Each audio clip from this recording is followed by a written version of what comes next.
After 5 years together, Ethan's idealized former love returned to the country. His social circle scrambled to organize events for his idealized former love. Someone asked Ethan, "What about Sarah?"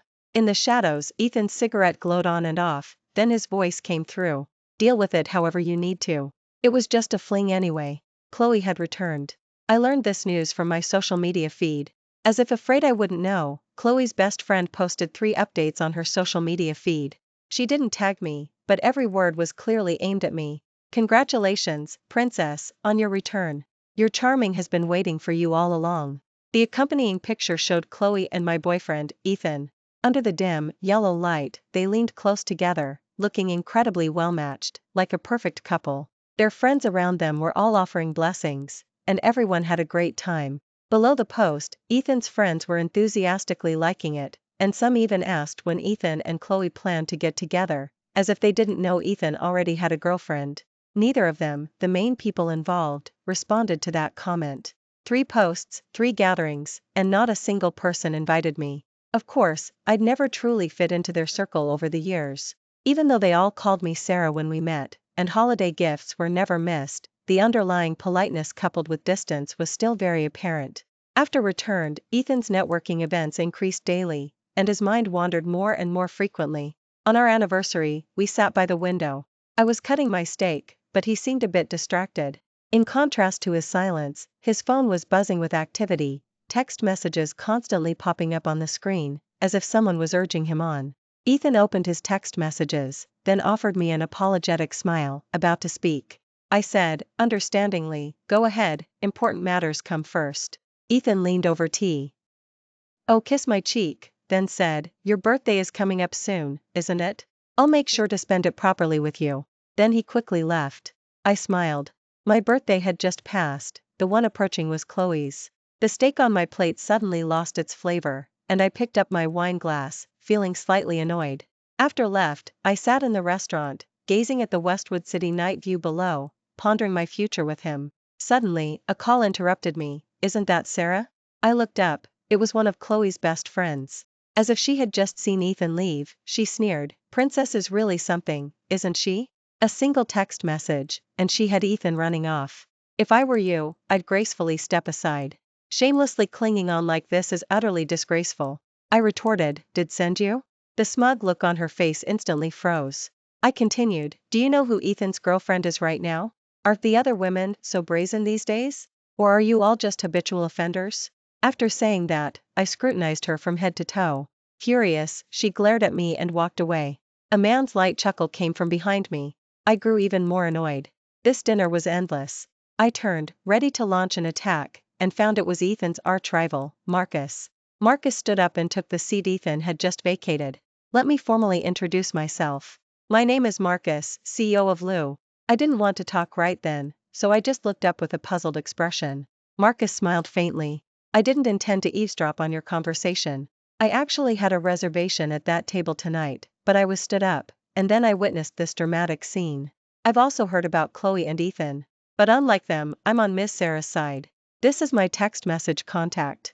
If you ever need help in the future, Miss Sarah, don't hesitate to reach out to me. Lou appreciates people like you." He finished speaking and handed me his text message contact. I had heard that Marcus, the scion of Lou, was exceptionally aloof, and few people could get his personal contact information. If we hadn't met a few times before, I would have suspected someone was impersonating him. You don't hit a smiling face, so after adding him to my text messages, I left. This place drains me. I won't come back here again. Returning home, Ethan's presence was everywhere.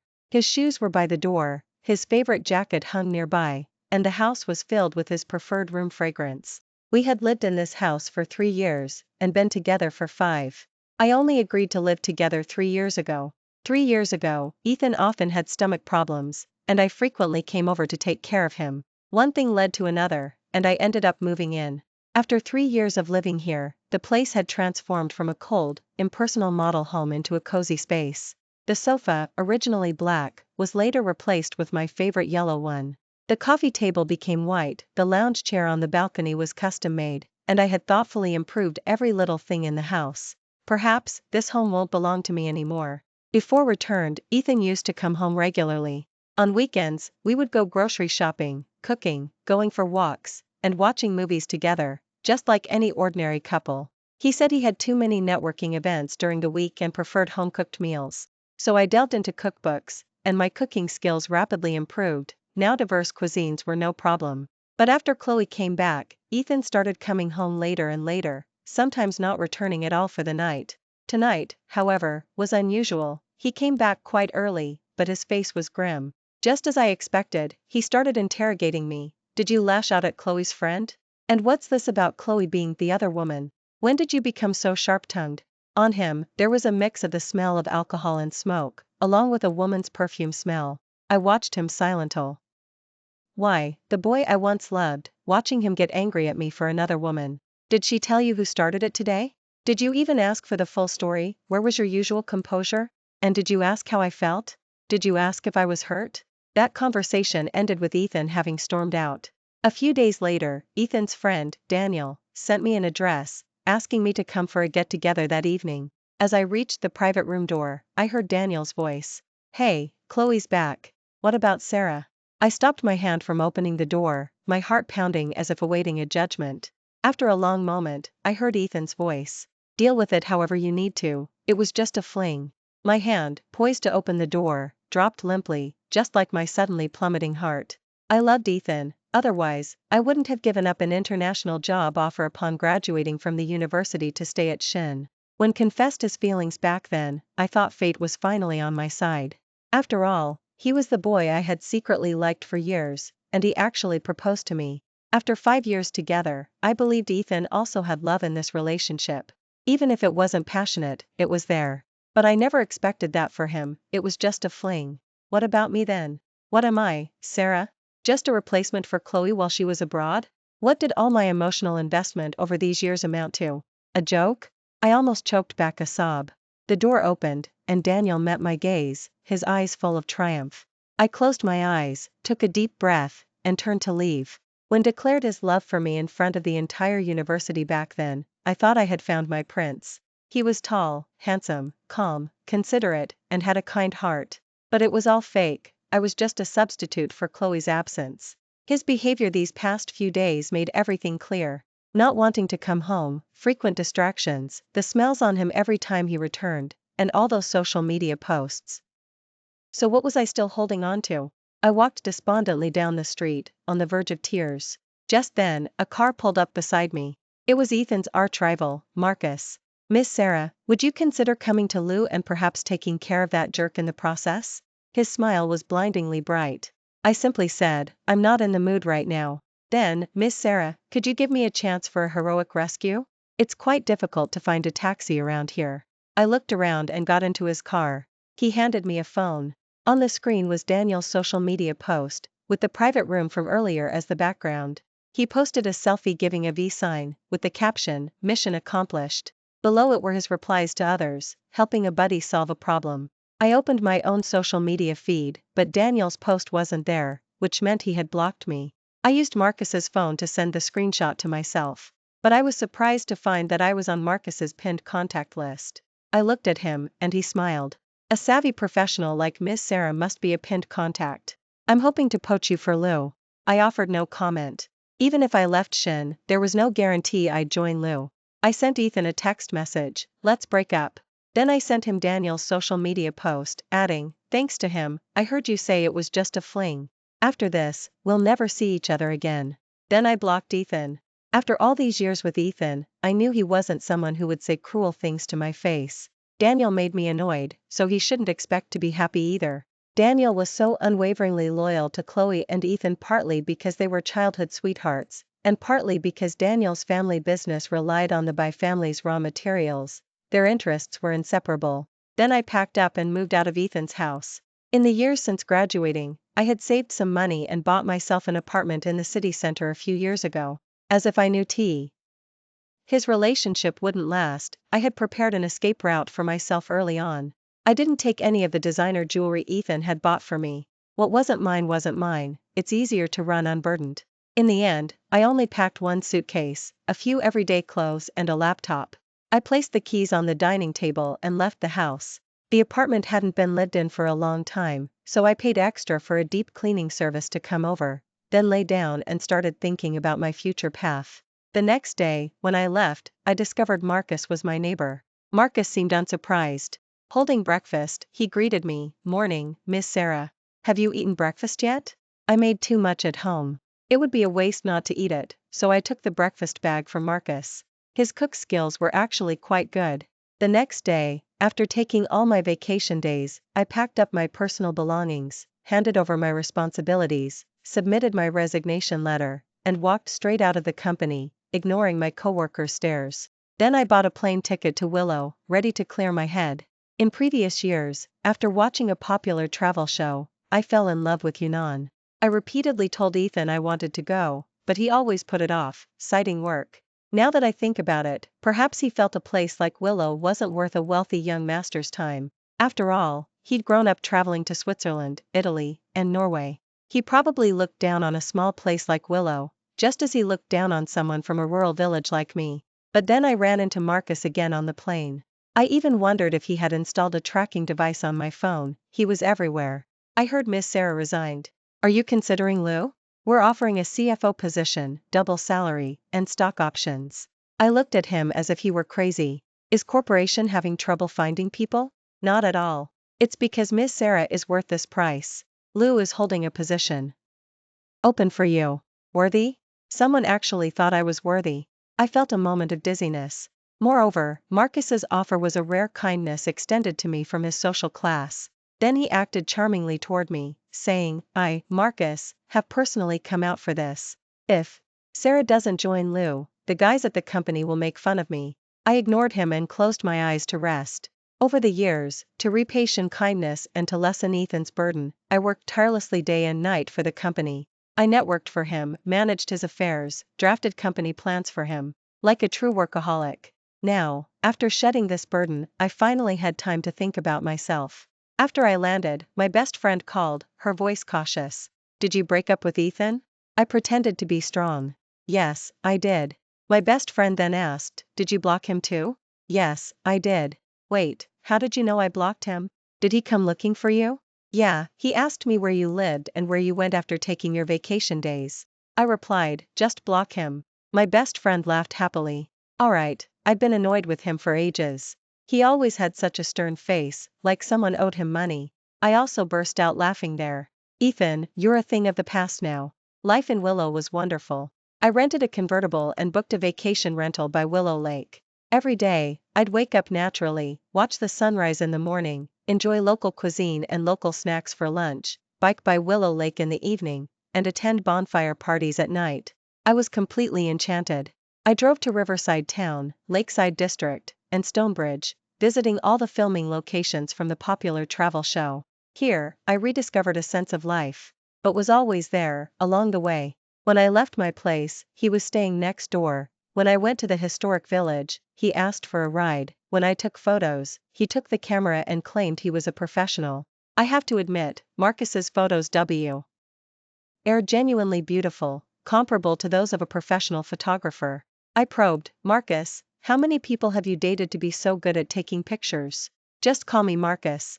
And by the way, I've never been in a relationship." I thought about it carefully. Indeed, I hadn't heard any gossip about Marcus over the years. Then I continued to probe, "Do you, perhaps, like men?" Marcus's composure vanished. He gritted his teeth and said, "Why don't you try and find out whether I like men or women?" Sensing danger, I changed the subject. "How long do you plan to stay here? Doesn't Lou need your attention? The boss is on vacation. If corporation can't run without me, that's their failure." I couldn't be bothered to ask anymore. Over the years, I'd realized that worrying too much about others only ages you. It's better to focus on making yourself happy. Marcus was an excellent travel companion. No matter where we went, he could find delicious food and drinks, as well as picturesque spots. And his photography was exceptional. When I was with Ethan before, he was only responsible for eating and drinking. I did all the planning, and his photos were basic, often taken with a grim expression. With him around, I felt much safer.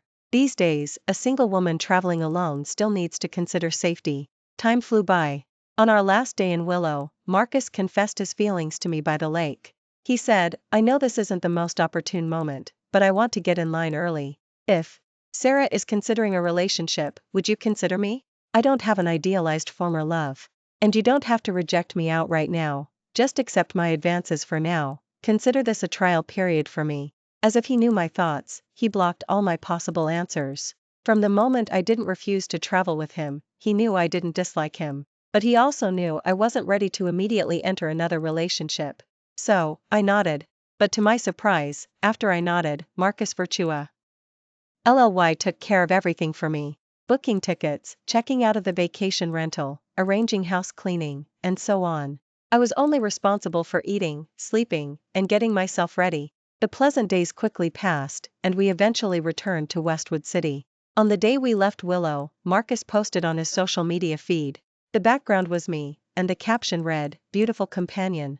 That post instantly blew up. Many people asked, "Isn't that Ethan's ex-girlfriend?" Marcus replied to everyone, "Thanks to Ethan for generously giving her up. I'm still pursuing her." It sounded quite provocative. After returning to Westwood City, I saw Ethan, whom I hadn't seen in days, at my apartment door. After days apart, he looked thinner, and there was a hint of dejection about him. He waited by the door and grabbed my hand. "Sarah, let's talk." But his hand was slapped away by Marcus. Marcus took out a handkerchief and wiped the spot where Ethan had touched me, then said, "Ethan, you two have already broken up. Isn't it inappropriate to still be grabbing her like this?" Ethan fumed, "This is between Sarah and me. What does it have to do with you? Just because I'm pursuing her now." As he spoke, Marcus put his arm around my shoulders. I asked Marcus to leave first and took Ethan to the coffee shop downstairs. "Alright, what do you want to talk about?"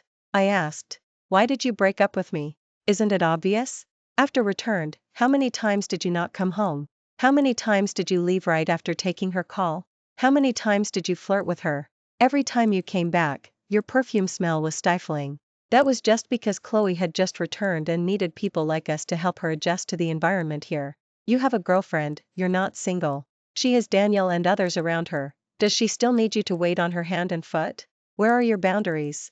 You were just so anxious to help, afraid Danny L and the others might make mistakes, so you couldn't resist being hands-on. But did you ever consider me? The signal you gave everyone was that you were planning to be with Chloe and didn't want me anymore. I'm sorry, I know I was wrong now. After you left, I stopped going to their gatherings. You can even check the security camera footage at home. Every day after you left, I thought about you. Thought about me doing what? Wasn't it just a fling? Ethan's face instantly went pale, and he stammered, "Sarah, I didn't mean it, I was drunk then." The truth comes out when drunk, doesn't it? I continued, "It's over, it's over. Your friends never respected me anyway. And I was mocked by Chloe's friends. Let's just go our separate ways." Having said that, I stood up to leave. Ethan grabbed my hand, his voice trembling. "Sarah, please, can you give me another chance?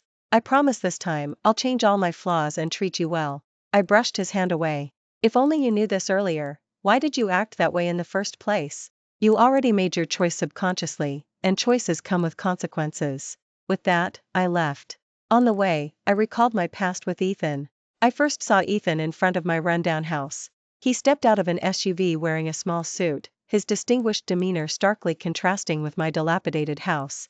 The village chief brought him and his parents to my house, saying I was the most deserving child in the entire village for sponsorship. Both my parents had passed away, and I lived with Grandma.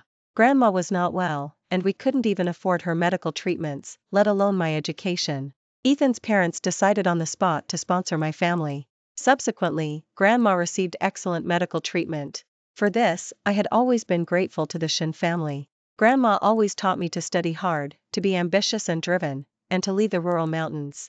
At that time, with sheer determination, I made every minute count, immediately becoming the first student from our area to get into a top-tier university, and the most successful person the Shin family had ever sponsored. It wasn't until I went to the university that I realized Ethan attended the same school. He was 2 years ahead of me. I felt a different kind of connection to Ethan because he had saved me once. While in college, I was so engrossed in studying and part-time jobs that my health deteriorated. Once, returning from a part-time job off campus, I got caught in heavy rain. I didn't have an umbrella, and I had a cold, so I fainted. When I woke up, I found myself in the hospital. After asking the nurse, I got the number of the person who brought me to the hospital. When I called, I found out it was Ethan. From then on, Ethan held a special place in my heart. As graduation approached, Shen planned to select capable sponsored students to join the company for training, and I agreed. Later, Ethan suddenly confessed his love to me with a grand gesture. I smiled through my tears and said yes. But I never expected that 5 years of affection couldn't compete with his idealized former love returning from abroad. After I started dating Ethan, he introduced me to his friends.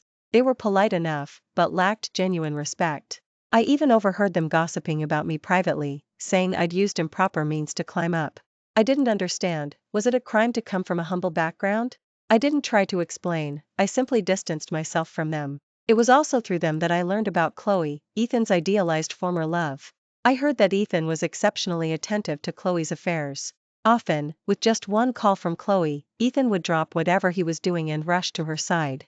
But the Ethan I was with was never like that. He always maintained his composure and weighed his options, never losing control. If I had known back then how devastating an idealized former love could be, I never would have gotten involved in his mess. After returned, Ethan abandoned me again and again. His friends and Chloe's friends all mocked and ridiculed me. I was truly fed up with this life. What I owed the Shin family, I had repaid over the years. From now on, I would live my own life well, and find a partner who respected me. After left, Chloe appeared. This was my first time meeting her. I had no good feelings for someone who knowingly became the other woman. She deliberately arrived half an hour late, then feigned an apology. I'm so sorry, I got the time wrong. Chloe probably hadn't waited for anyone this long in a while. Her expression was already very impatient, but she held it in. What exactly did you do? Now is getting drunk at the bar every day, calling your name constantly. Miss, it's not about what I did, but what you did. Before you came back, he wasn't getting drunk. I simply broke up with him, just as you all wished. So why aren't you two together?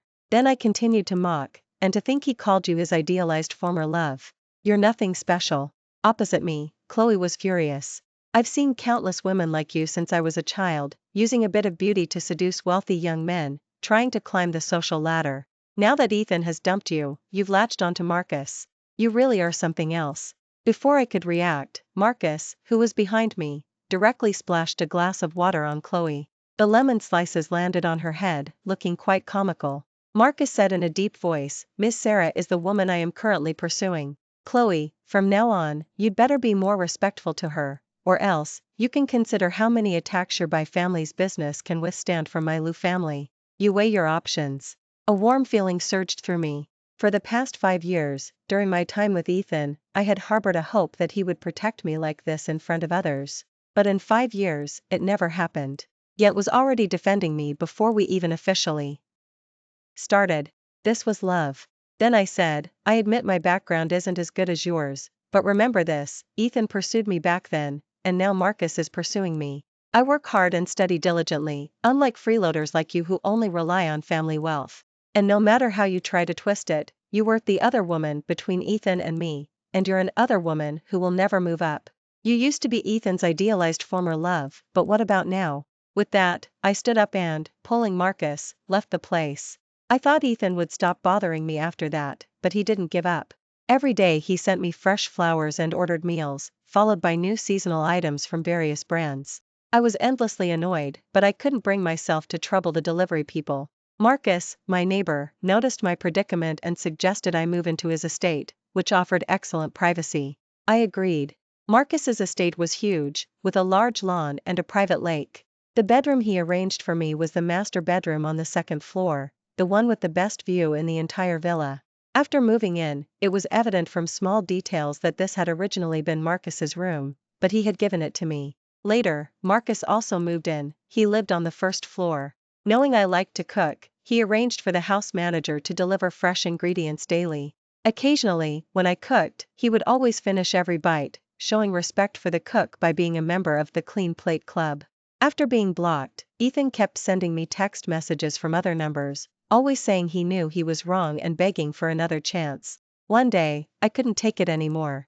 I unblocked him and wrote a message, Ethan, you were the boy I kept in my heart since my school days. Stop bothering me, it's making me feel like I was blind back then. The harassing text messages finally stopped.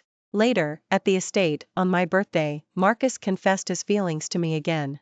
He said, I once held a girl in my heart for many years. When I went abroad back then, she was taken by someone else. Now I've finally waited for her to be single again.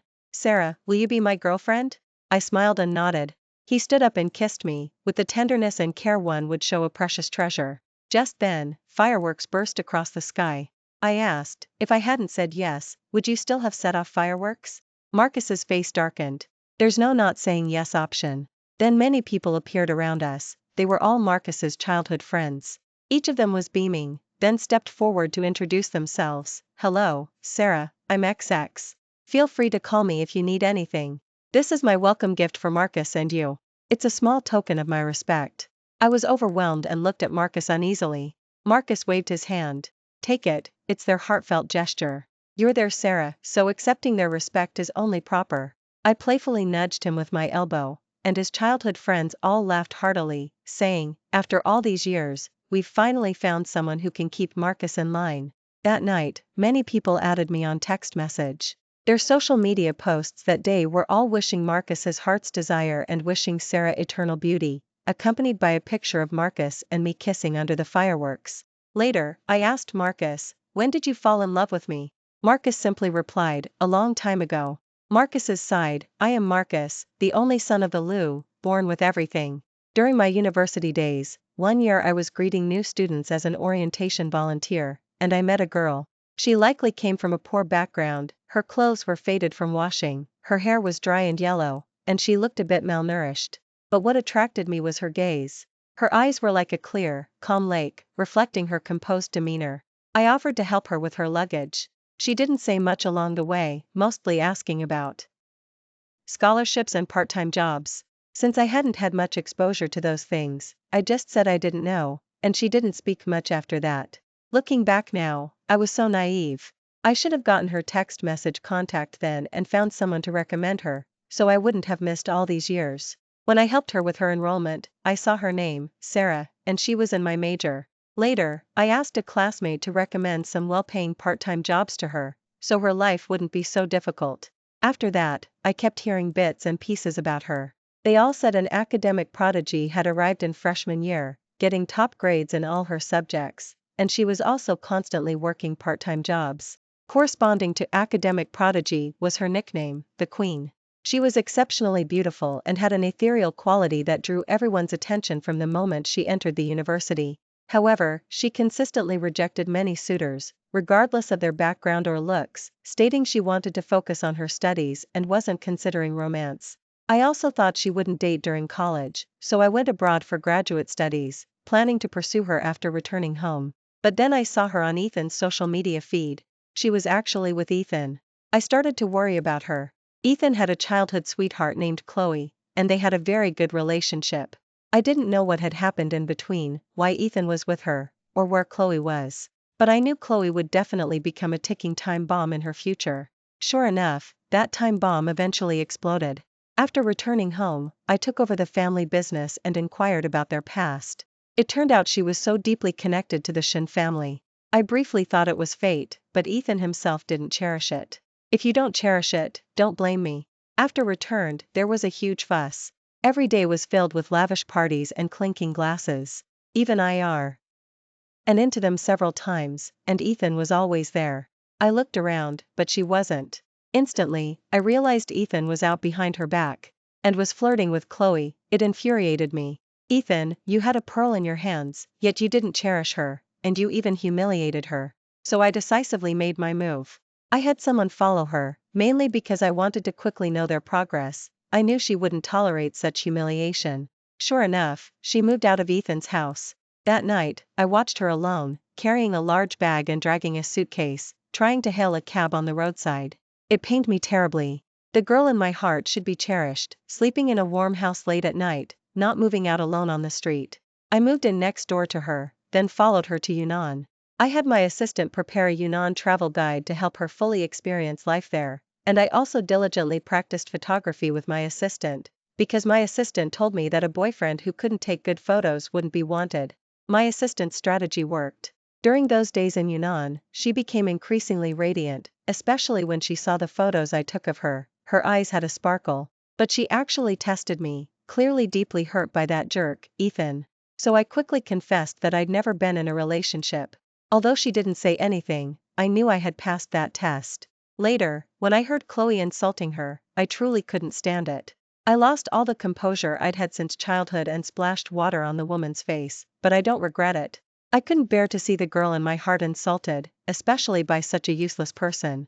She is ambitious and driven, calm and generous, the best girl in the world, and she shouldn't be insulted by women like that.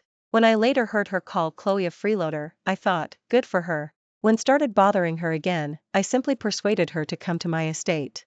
It offered excellent privacy, and she agreed. I was so happy, we could finally live together, albeit in separate villas on the same estate. At the estate, I saw her every day, watched her wear all sorts of beautiful clothes, and got to eat the delicious food she cooked. My life felt complete, all that was missing was a wedding. On her birthday, even though I was quite confident, I confessed my feelings to her with some trepidation. The moment she said yes, my heart felt like it would burst from my chest. My world became as vibrant as the fireworks overhead. Before this ceremony, I had seriously warned my friends to treat her with the same respect they showed me.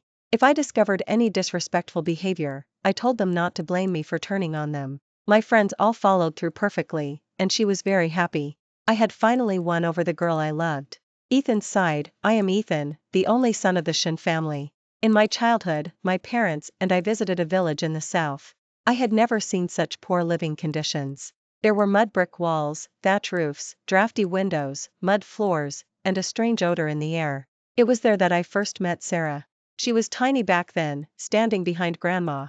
The village chief introduced her family's situation to my parents, and my mother immediately decided to sponsor her family. After we left, I saw her look at me with curiosity. It was the first time I saw an expression in her eyes that wasn't composed.